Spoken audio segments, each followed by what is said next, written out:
Hi, I'm Glenn with Brookshire's Grocery Company, and this is a rib roast, or what a lot of people call a prime rib. It is, without a doubt, my favorite cut of beef. It's tender, it's flavorful, and it's really easy to cook. And it makes a perfect centerpiece to a memorable holiday meal.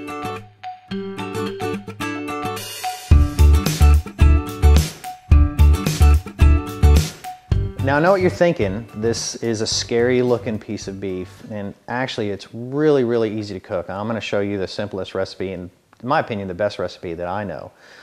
First, and it's probably most importantly, is let it sit out at room temperature for about 3 hours. Put it on a plate and let it just sit. This is real important to the cooking process.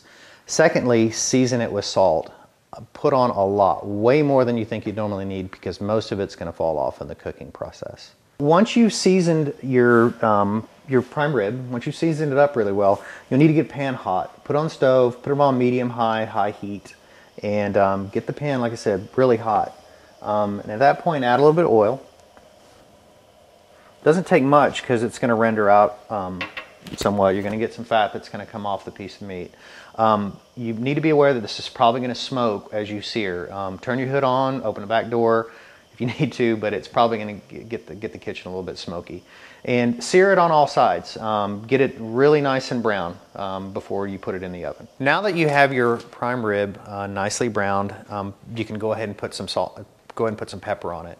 I like to use fresh cracked pepper. I think that's the best and most flavorful. You don't have to put a lot on.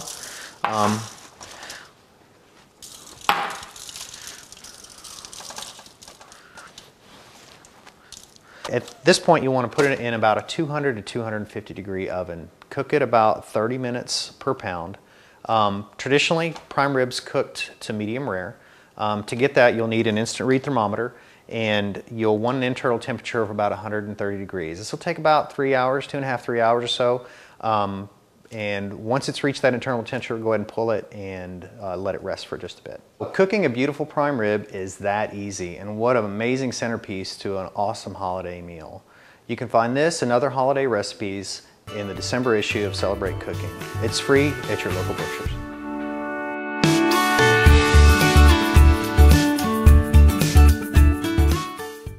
From all of us here at Brookshire's, we'd like to wish you a Merry Christmas.